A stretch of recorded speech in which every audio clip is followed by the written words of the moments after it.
You mentioned already about the presence of the Al-Qaeda members in Bosnia and Herzegovina. Yes. Average people in Bosnia and Herzegovina knows that a long time ago, just politicians denying presence of the Al-Qaeda, the Muslim leaders lied.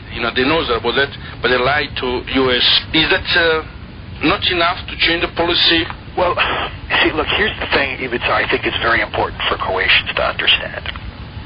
The way Washington works, you can have truth on your side. And many peoples and many causes in the 20th century have had truth on their side.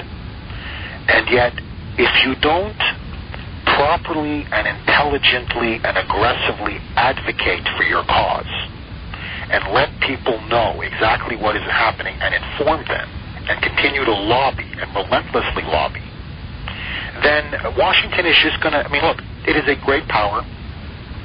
It has obligations, responsibilities, and interests all over the world. And, literally living in Washington, the one thing I've learned is I am always amazed at how many lobbyists there are in this city and how many people are tugging at the United States for help, assistance, recognition.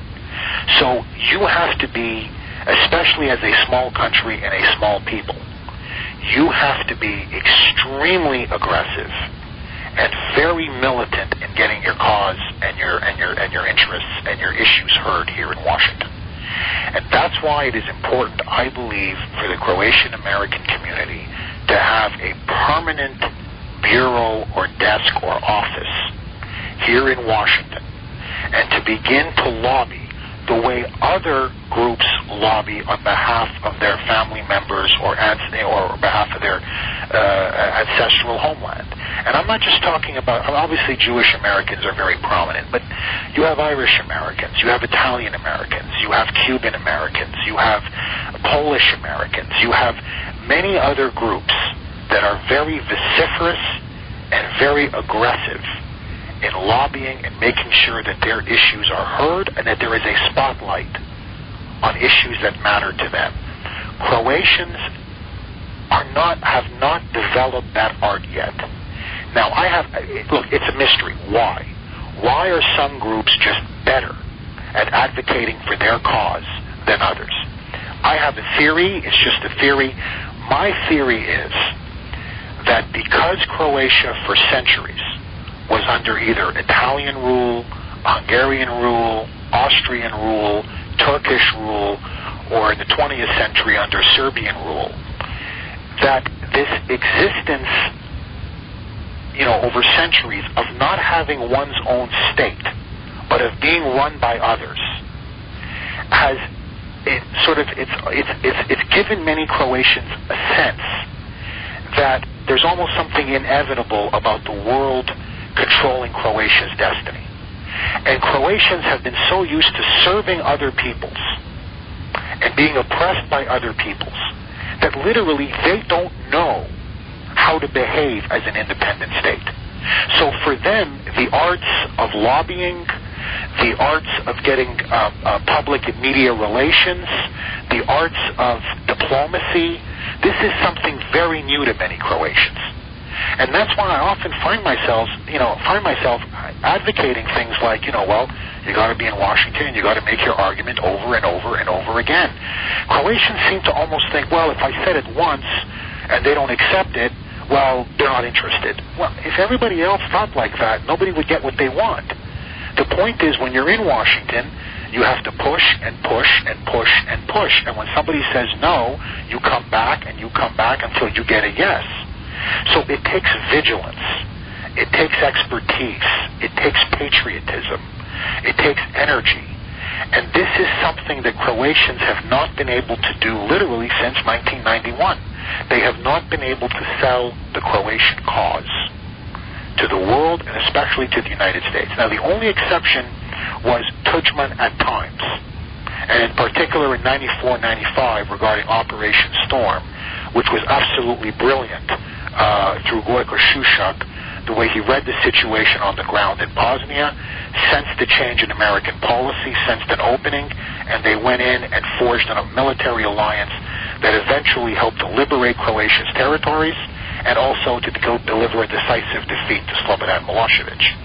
But outside of these few instances, Croatians have not learned the art of lobbying and diplomacy. And in that sense, I hate to say this, but, facts are facts. I think, for example, the Serbs have been much better at that. And you see that here on Capitol Hill. They're much bigger presence. They're much louder.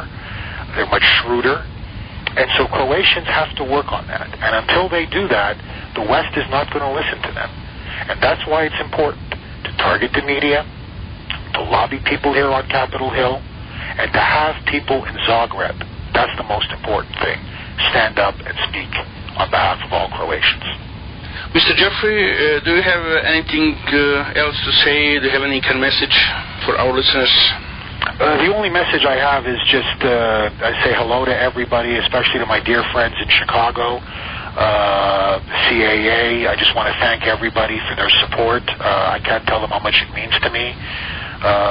When you're here in Washington, taking on Del Ponte, when you're here advocating on behalf of Croatia and on behalf of Croats in Bosnia, sometimes it's a lonely fight.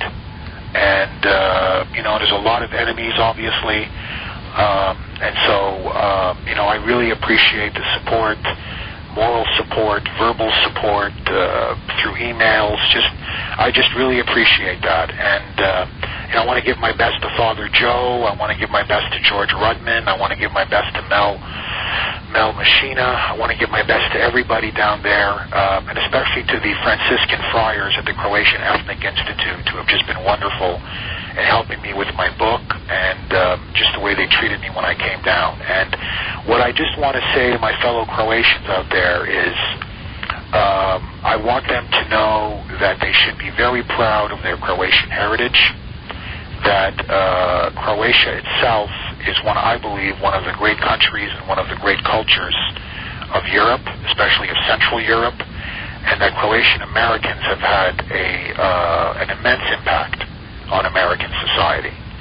And that it's very important for Croatians to band together, to be proud of their heritage, to continue to foster close ties with their homeland, and to realize that there's not just one Croatia, that there really are two Croatias, one in Croatia itself and the other one in the diaspora. And one of our great accomplishments as Croatians, both in the homeland but especially in the diaspora, was that we provided many of the ideas, the financial support, the patriotism, the commitment over decades while Croatia was under Titoist occupation and oppression. It was the Croatian diaspora that kept the dream of national independence alive, that kept the dream of Croatia's cultural identity alive, its language, its faith, its belief in the future, its belief that Croatia's day in the sun will come. On June 25th, 1991, we fulfilled our 1,000-year-old dream of independence against incredible odds. A proud people rose up and fought one of the great wars of independence of the 20th century. Like the Irish, like the Israelis, like other proud peoples, we stood up and fought for our democratic and legitimate rights to be free and to be independent and to run our own affairs. And yet now, 13 years later, many of the same people, the same governments that opposed our drive for independence are now seeking to slowly dismantle Croatia's sovereignty and national identity. And you see this all over the place. The big one is the Gotovina indictment and the ICTY. But you also see it now in steps to erase borders between Croatia, Bosnia, and Croatia and Serbia. You are seeing it now in the international community's blind eye to the persecution of Croatians in Bosnia. And you are seeing slowly the push to have Croatia enter the EU, not as a equal and full partner, but as literally a third-rate colony of Brussels and of Paris and Berlin. And that's why it is very important for Croatians to understand the fight for independence was not over in 91 or in 95 after Operation Storm. It continues to this day. And if we don't remain vigilant, we will slowly lose that precious, beautiful dream that we achieved on June 25th, 1991. And that's why I urge all Croatians to get involved politically, to get involved culturally, to stay active in Croatian affairs. Because without the diaspora, literally it is like a man walking on one leg. Croatia can only stand on two legs, and the diaspora is a fundamental pillar of that. Mr. Kuhner, I'll thank you for your time, for this interview, and I wish you the best in your future work. Oh, thank you, Ivica. It was a pleasure speaking with you, and like I said, for the Croatians in the United States, I'm always available for a radio interview or for anything I can possibly do for them. Thank you. God bless you.